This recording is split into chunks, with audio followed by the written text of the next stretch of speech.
우리공화당 수석대변인 인지연입니다. 브리핑 하나, 논평 하나 드리겠습니다. 브리핑 먼저 드리겠습니다. 우리공화당이 발의한 전교조 교사들의 정치 편향 교육에 대응하는 초중등교육법 일부 개정 법률안, 우리공화당 공동대표인 조원진 의원이 대표 발의한 초중등교육법 일부 개정 법률안이 8일 국회에 제출됐습니다. 법안의 내용은 교원이 학생을 교육할 때 정치적, 파당적 견해를 전파하거나 정치적 행위를 선동해서는 안 된다는 것이며, 위반하는 경우 1년 이하 징역 또는 1천만 원 이하 벌금형에 처하도록 하는 것입니다.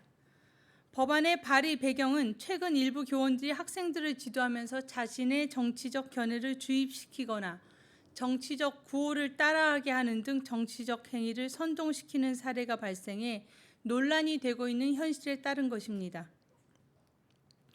헌법 제7조는 공무원의 신분과 정치적 중립성을 규정하고 있고, 교육기본법 제6조는 교육은 정치적, 파당적 또는 개인적 편견을 전파하기 위한 방편으로 이용돼서는 아니 된다고 규정하고 있습니다. 정치 편향 교육은 학습권 침해이자 학생들에 대한 학대이고 인권 침해입니다. 결국 교육 적폐인 것입니다. 앞서 서울 인원고등학교에서는 특정 교사들이 자신의 정치적 견해를 학생들에게 강요했다는 사건이 발생한 바 있습니다. 학생들은 교사의 지나친 정치적 발언에 항의, 집단으로 저항했고, 서울시 교육청은 특별 장학을 시행했습니다. 부산에서도 고등학교 교사가 정치 편향적인 시험 문제를 출제해서 큰 우려를 낳았습니다. 우리 공화당은 우리 다음 세대들에게 정치적으로 편향된 사상을 강요하는 전교조에 대한 전면적인 투쟁을 2018년 초부터 선언한 바 있습니다. 우리의 학생들을 정치 투쟁의 대상으로 삼고 아이들의 머리를 붉게 물들이는 전교조에 대해 우리 공화당은 좌시하지 않고 대한민국의 교육이 바로 설 수 있도록 최선의 노력을 다할 것입니다. 19년 11월 19일 우리공화당 대변인실이었습니다. 논평 드리겠습니다.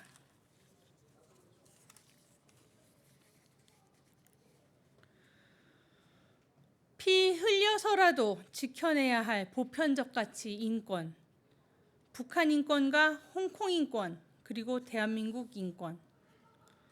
문재인 친북 주사파 정권은 대한민국 영토에 들어와서 우리 국민으로서 대한민국 헌법과 사법체계의 판단을 받아야 할 북한 주민 2명을 강제 북송시킴으로써 2명의 생명을 박탈했고, 대한민국을 한순간에 인권 후진국으로 전락시켰습니다.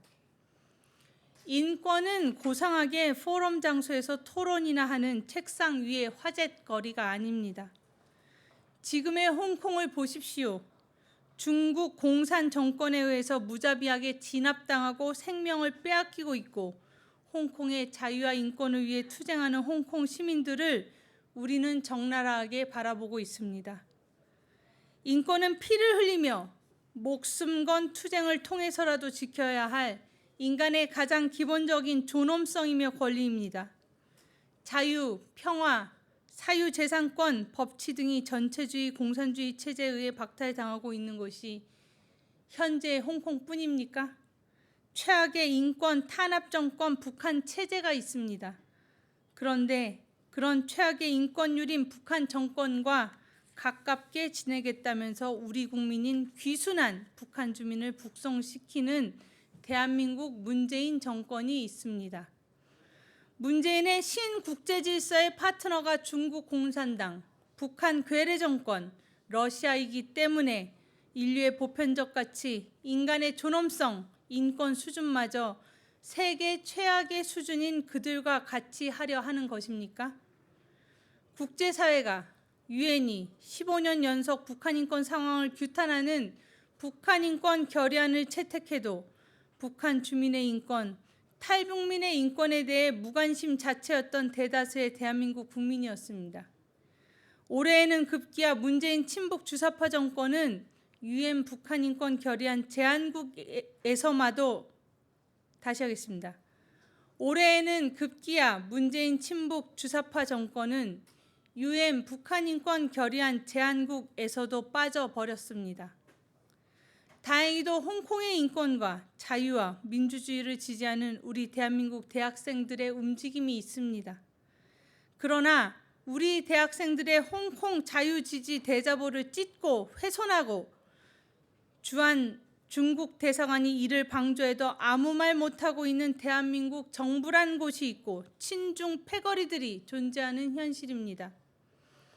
북한 주민의 인권에 침묵하고 홍콩의 자유와 인권 투쟁에 침묵하면, 그리고 우리의 인권, 대한민국 국민인 우리의 인권이 무자비하게 유린당하는 순간이 왔을 때 우리는 도와달라는 말조차 하지 못하고 침묵해야만 할 것입니다.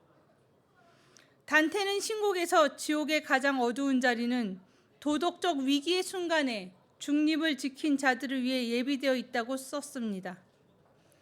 나태와 무관심과 버무려진 중립은 공정이 아니라 저열한 비겁함일 뿐입니다. 2019년 11월 19일 우리공화당 수석대변인 인지연 이상입니다.